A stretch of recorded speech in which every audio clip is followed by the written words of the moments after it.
السلام علیکم ورحمۃ اللہ وبرکاتہ۔ نحمد و نصلی علی رسولہ الکریم، اما بعد۔ رزق میں اضافے کا تیسرا سبب ہے استغفار۔ انسان اللہ تعالیٰ سے استغفار کرتا ہے، اپنے گناہوں پر توبہ کرتا ہے، اللہ تعالیٰ اس کے رزق کو بڑھا دیتے ہیں۔ ایک دفعہ حسن بصری رضی اللہ عنہ کے پاس ایک شخص آیا اور آ کے اس نے کہا کہ شیخ صاحب اولاد نہیں ہے، کیا کروں؟ آپ نے فرمایا استغفار کرو۔ ایک اور شخص آیا، اس نے کہا کہ شیخ صاحب مال کی تنگی ہے، کیا کروں؟ آپ نے فرمایا استغفار کرو۔ ایک اور شخص آیا، اس نے کہا کہ شیخ صاحب قحط پڑا ہے، کیا کروں؟ آپ نے فرمایا استغفار کرو۔ ایک شخص اور آیا اور اس نے اسی طرح اپنا مسئلہ بیان کیا اور آپ نے فرمایا استغفار کرو۔ امام حسن بصری رحمہ اللہ کے پاس کچھ لوگ بیٹھے تھے، انہوں نے کہا شیخ آپ کے پاس جو شخص آتا ہے اپنی مختلف تکلیفیں، پریشانیاں، مسائل لے کر آتا ہے اور آپ کے پاس سب کے لیے ایک ہی علاج ہے، استغفار کرو۔ تو حسن بصری رحمہ اللہ نے فرمایا کہ تم نے قرآن میں سورہ نوح کی آیت نہیں پڑھی؟ فَقُلْتُ اسْتَغْفِرُوا رَبَّكُمْ إِنَّهُ كَانَ غَفَّارًا، کہ پس میں کہتا ہوں کہ تم اپنے رب سے استغفار کرو، بے شک وہ بہت معاف کرنے والا ہے۔ یرسل السماء علیکم مدرارا، وہ آسمان سے تمہارے اوپر مسلسل برسنے والی بارش برسائے گا۔ وَيُمْدِدْكُمْ بِأَمْوَالٍ وَبَنِينَ، وہ تمہاری مدد کرے گا مال کے ساتھ بھی اور بیٹوں کے ساتھ بھی۔ وَيَجْعَلْ لَكُمْ جَنَّاتٍ وَيَجْعَلْ لَكُمْ أَنْهَارًا، اور وہ تمہارے لیے نہریں بھی جاری کر دے گا اور تمہارے لیے باغات بھی پیدا کر دے گا۔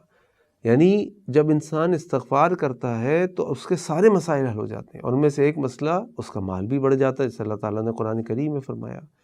ہم میں سے کئی لوگ یہ سمجھتے ہیں کہ ہم بہت نیک ہیں، ہمیں استغفار کی ضرورت نہیں ہے، ہم 5 وقت کی نماز بھی پڑھتے ہیں، ہمارے گھر کا ماحول بھی بڑا دیندار ہے، ہماری اپنی وضع قطع بڑی دین کے مطابق ہے، ہم داڑھی رکھے ہوئے ہیں، ہماری گھر کی عورتیں جو ہیں وہ پردہ کرتی ہیں، ساری چیزیں، اور ہم سمجھتے ہیں کہ بھئی ہم بس ٹھیک ہے، یہ سارے کام کر لیتے کافی ہے، جبکہ ایسا نہیں ہے، ایسا نہیں ہے۔ اللہ کے نبی صلی اللہ علیہ وسلم کی حدیث آپ نے فرمایا کل بنی آدم خطاؤن، ہر آدم کی اولاد خطا کار ہے، یعنی ہم میں سے کوئی شخص، کوئی انسان ایسا نہیں ہوگا جو گناہ نہ کرتا ہو۔ فرق آپ کو پتہ کیا ہے؟ فرق صرف اتنا ہے کہ میرے گناہ اور ہیں اور آپ کے گناہ اور ہیں۔ ہر شخص گناہ کرتا ہے، گنہگار ہے، خطا کار ہے، جیسے کہ اللہ کے نبی صلی اللہ علیہ وسلم فرمایا، لیکن آپ نے آگے فرمایا وَخَيْرُ الْخَطَّائِينَ تَوَّابُونَ، اور بہترین گنہگار وہ ہے جو بار بار توبہ کرنے والے ہیں۔ کہاں جہاں غلطی ہوتی ہے، گناہ ہوتے ہیں، فوراً اللہ سے توبہ کر لیتے ہیں، فوراً اللہ سے توبہ کر لیتے ہیں۔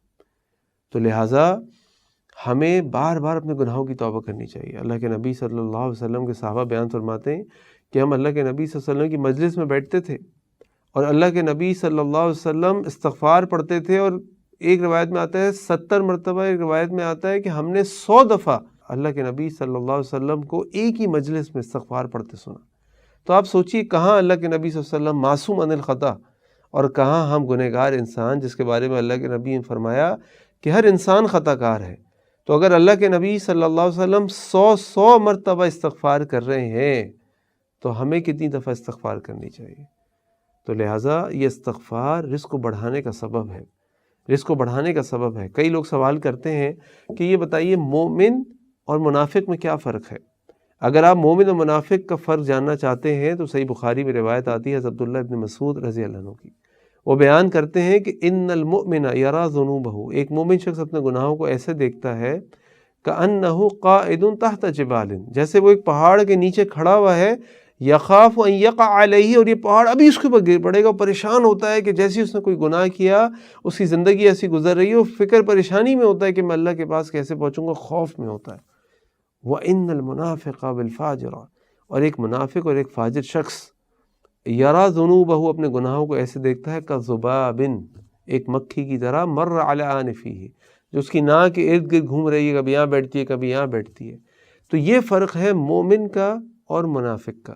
ایک مومن اپنے گناہوں پہ پریشان ہوتا ہے، خوف میں ہوتا ہے کہ میں اللہ کو کیا منہ دکھاؤں گا، اور ایک منافق بڑے بڑے گناہ کر کے بھی سوچتا ہے کہ یہ گناہ چھوٹا سا ہے، ابھی اللہ سے استغفار کروں گا، حج پہ جاؤں گا، یوں کروں گا معاف ہو جائے گا۔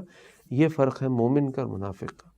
تو یہ استغفار رزق کو بڑھانے کے اسباب میں سے ایک بڑا اہم سبب ہے۔ اللہ تعالیٰ سے دعا ہے کہ اللہ تعالیٰ ہم سب کو کثرت سے توبہ و استغفار کرنے کی توفیق عطا فرمائے، اور اس توبہ استغفار کے اندر اللہ تعالیٰ کی محبت بھی ہے، جیسے اللہ تعالیٰ نے فرمایا ان اللہ یحب التوابین ویحب المتطہرین، کہ بے شک اللہ تعالیٰ پسند کرتے ہیں، محبت کرتے ہیں ان لوگوں سے جو بہت زیادہ توبہ کرنے والے ہیں۔ اللہ ہم سب کی توبہ قبول فرمائے، اللہ تعالیٰ ہم سب کے رزق میں اضافہ فرمائے۔ السلام علیکم ورحمۃ اللہ وبرکاتہ۔